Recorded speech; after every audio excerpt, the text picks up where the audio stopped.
What's up guys, Squid Dude here, and today I have another build tutorial for you on the Kumihimo braid. This is the second installment on the mini braiding series.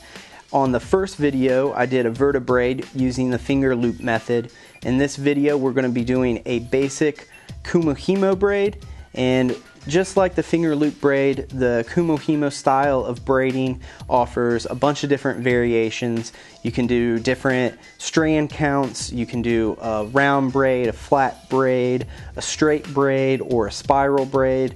You can braid around a center core mass. The list goes on, just like the finger loop.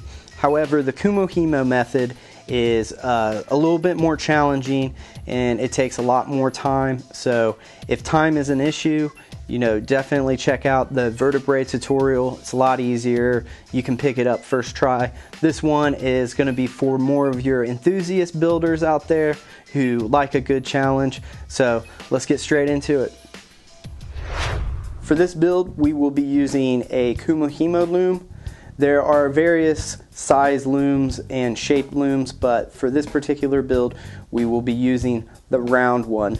I will also be using 4 60-gram Kumihimo weights. You don't have to use these. This can be substituted with a Ziploc bag and some loose change. We'll be using a pair of pliers, of course, a torch, and a drill.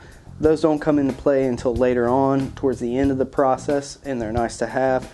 Of course, we will need some screwdrivers or Allen key for your atomizer and wrapping your coil, tweezers, preferably ceramic, some scissors, masking tape, and of course a set of wire cutters. And for this build, we will be using 28 gauge Kanthal. Kanthal tends to be a little bit more durable and sturdy than, say, nichrome, and 28 gauge is a great starting point for this build. However, with some higher gauge wire like 30 or 32, you'll get some much tighter braids and better performance out of the coil, but 28 gauge is the best place to start. Okay, so before we start this braid, there's a little bit of prep work involved. You want to go ahead and cut off and straighten 8 pieces of the 28 gauge. By straightening the wire, it makes it pretty easy, a lot easier actually, to work with while you're doing your braid. And while we're doing the braid, you want to try to keep that wire as straight as possible, and I'll show you while braiding it how I do it. Then you also want to go ahead and take your masking tape and secure one end of all of those pieces, and you definitely want to get that masking tape on there as tight as possible. You want to make sure that all 8 pieces are nice and secured, and you want to give a little tug on it to make sure none of them are slipping out. If they are, you might want to go back and tape that back up. So for this braid, you'll want to make sure that your overall lengths are about 2 to 2.5 times the length of your finished desired braid. And for this demonstration, we'll be braiding about 4 to 6 inches. So I have these about 14 inches long. So once you have them cut, straightened, and secured, it's ready to start. Alright guys, so we're ready to start our braid, and you'll need your loom, you'll need your weights ready. And what you want is to make sure that the loom is positioned with the north arrow pointed away from you, and just keep your north, south, east, and west. For this braid, you don't have to worry so much about the numbers. The north and south, east and west are what is going to help you set up the loom, and then from there it's pretty self-explanatory. So I want to go over how to hold the loom. So with your non-dominant hand, you want to be holding it on the front, you'll use your thumb to provide support, and then on the back, your pinky and ring finger will provide support to the back, and it frees up your index and middle finger. And what will happen is you'll use that to provide a constant amount of tension on the braided portion as you are braiding. So you'll want to go ahead and take your 8 strands, and the secured end you want to go ahead and place through the center. And the idea is to keep this as centered as possible in there to maintain a nice consistent braid.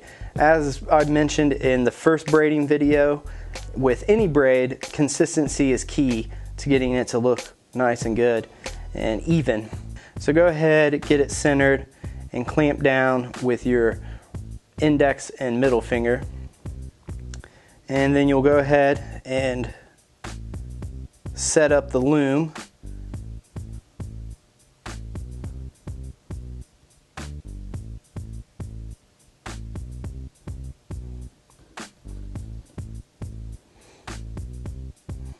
So you want, the way we're setting this up, you'll have one strand on the left side of the north dot, and you'll have one strand on the right side of the north dot, and you'll repeat that for each direction.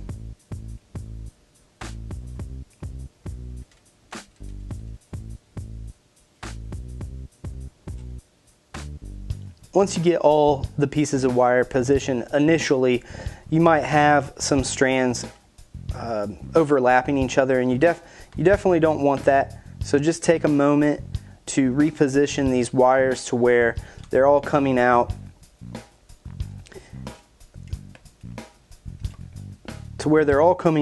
nice and even and not over top of each other. And throughout this whole process, you'll see me kind of pulling back on the leads, and that's to get them nice and flat and secure. And I'll be doing this throughout the braid. So once you have all of your wires mounted, we're going to go ahead and add the weights to the back here. So let's just say you're not using these weights and you're going to use a sandwich bag or a Ziploc bag with some coins in it. You'll want to make sure that you actually kind of bend this into a hook, and then that way you can punch a hole through the bag and slide the bag right on there. But for this, we are using these, which really helps. So what I'll do is I'll go ahead and I'll add, I always start with one and I get it as high as I can, and then I'll keep adding them.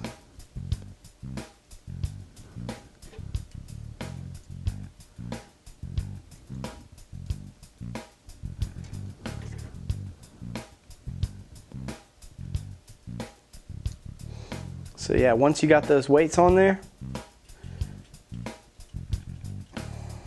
then you can get your grip back. You want to make sure your index and middle finger is kind of straddling that core. And then right before we start, you want to make sure that you have the braids coming through the center there as much as possible. So once you have everything good to go and it's all in position, the pattern of this braid is really simple, and a basic explanation of it is left up, right down, and turn. And you can turn it in either direction as long as you continue to turn it throughout the braid. So let's say while you're braiding you need to stop, answer the phone, take a piss. Whatever wire you left off on, you can go ahead and take the free end and just place it in one of the open slots so you can set it down and it'll indicate where it's at. Another thing that I've learned through doing quite a few of these is the amount of tension in which you're pulling down with your ring, or excuse me, your index and middle finger. If you can try to keep that consistent for each braid, the tighter and the more consistent the braid is going to be, and the less work we'll have to do after the braid. So once again, it's just, you'll take the bottom left one and you'll go up into the slot left of the north, and then you'll take the right one and you'll go down. When I do this, just at the beginning, I'm making sure they stay separated, and I'll pull on all the leads, and then you'll turn it. We'll do it again. Left up, right down, straighten, turn.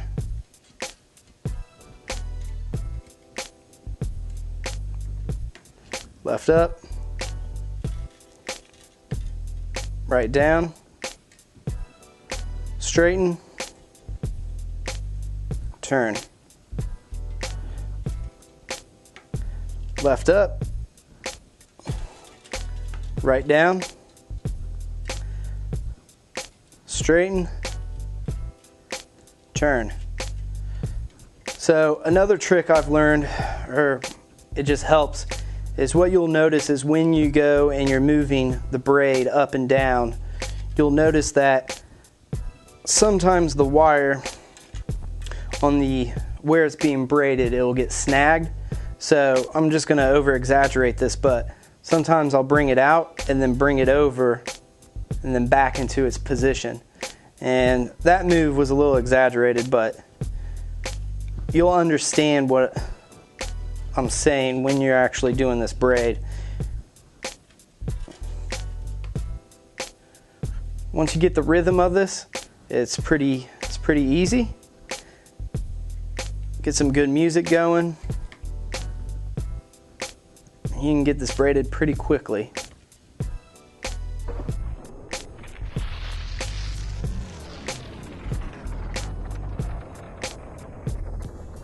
Alright, so we've been braiding for about 12 to 15 minutes now.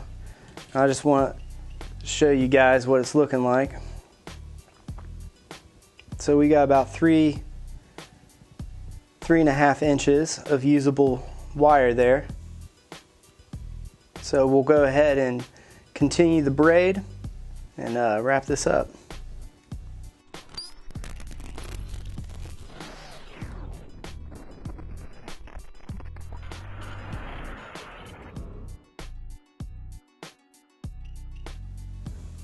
Alright, so we've been braiding for about 25 minutes now, and we have a nice about 6-inch length of wire.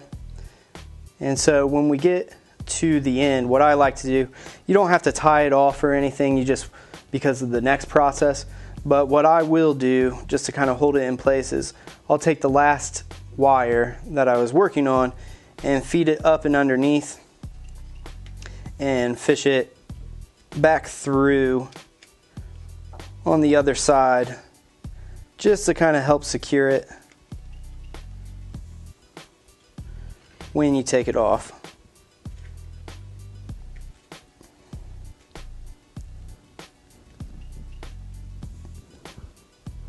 And that's pretty much it.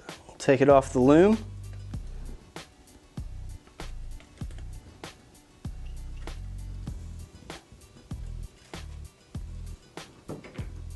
Take those weights off.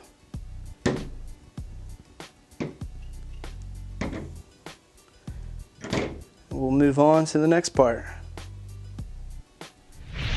So we just finished our 8-strand 28 gauge spiral Kumihimo braid, and as you can see, the braid is done. However, the wire itself, it's real wavy. There is that spiral in it, or the twist, and it just doesn't look that great.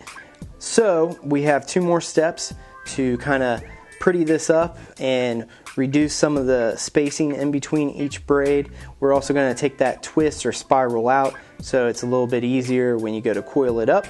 And the first thing you want to do though is we have about 8 inches of excess wire from that braiding process, and we're going to cut most of that off. You want to leave about 3 to 4 inches of the unbraided portion, and that portion we're going to stick into a drill and straighten it up a little bit. Okay, so when we place this in the drill, you actually want to place it where that excess wire that's unbraided, you want that closest to the chuck. And what we're going to do is we're just going to lightly twist this, and you're going to want to twist it in the direction that the spiral is going. And what that's going to do is that's going to make all those braids tighten up, and it's actually going to pull the wire together and close off some of those gaps. If you continue to twist it a little too much, what's going to happen is that whole braid is just going to fan out and just twist. And that's not what we want. What we want is we're trying to get after a square looking braid. And You're still going to have a slight twist in the wire, but if you can get that square aesthetic when you're going to coil it, the twist should be minor enough to where it will lay flat and give you that square look.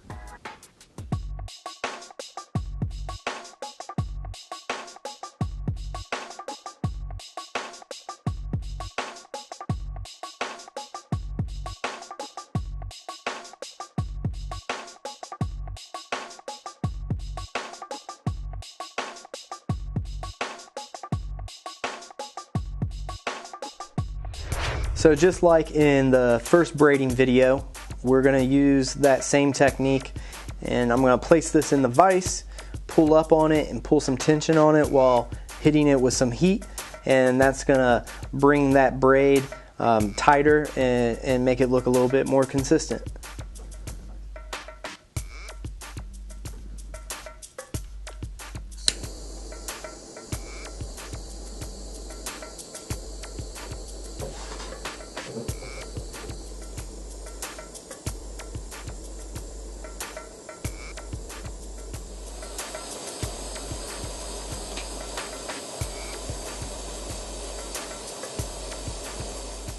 So we just finished up the wire, and as you can see, by using the drill and adding a little bit of heat with the torch, it really cleans that braid up and gets it looking really nice and sharp. So there's still a little twist in her, but when we go to coil it up, we should be able to get it to lay flat, and we'll mount it and vape it. So we're going to coil this up as we would any other coil. Just know that you want to try to get it to lay as flat as possible. So if you come across a twist, you can have your nylon pliers ready to kind of redirect it. And also know that once this is in a coil form, the wire and the coil will be very springy. So you'll want to get it mounted in your atomizer, and we'll anneal it after that.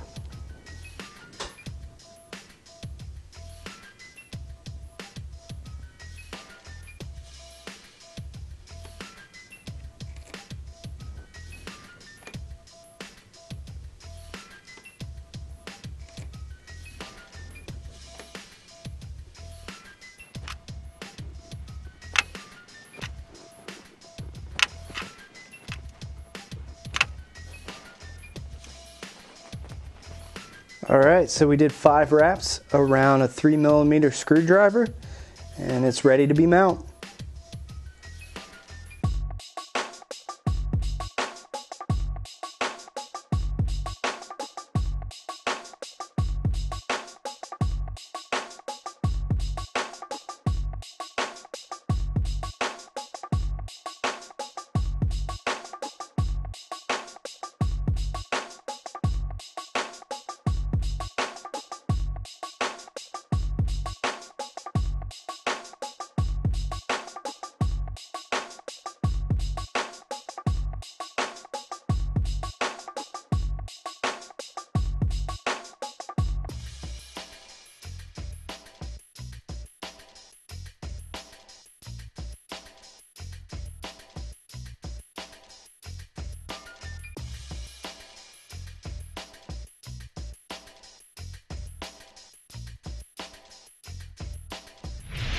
So we just finished our Kumihimo braid, and one thing I forgot to mention, or I failed to mention, was with the 5 wraps around a 3mm screwdriver, it makes it a really big ass coil. And fortunately, I'm using the twisted Messes RDA, so it ate that with no problem, no clearance issues and so forth. We went ahead, checked it on my USA Ohm Meter, and it came out to right around 0.2 ohms. Have my airflow set to 2/3 of the way open in the single coil mode on the Twisted Messes RDA. Rocking it on the Arthas 26650 by Beyond Vape. The battery is a little weak just from the dry firing process, but I'll go ahead, take a couple pulls, show you some vapor production.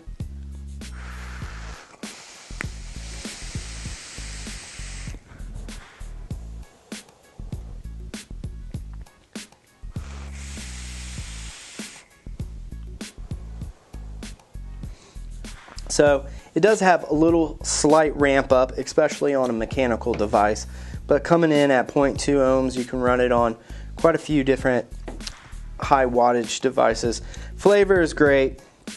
It's not the best. I'm not saying it's the best flavor I ever had, but once again, with these braided builds, they offer a throat hit that you don't get with a Fuse Clapton or a regular Parallel or anything like that.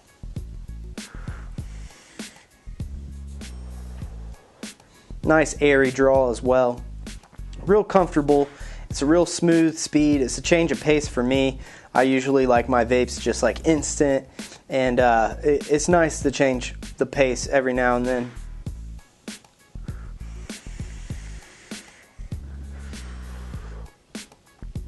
Yeah, so that's it. That's all there is to it for the Kumihimo build.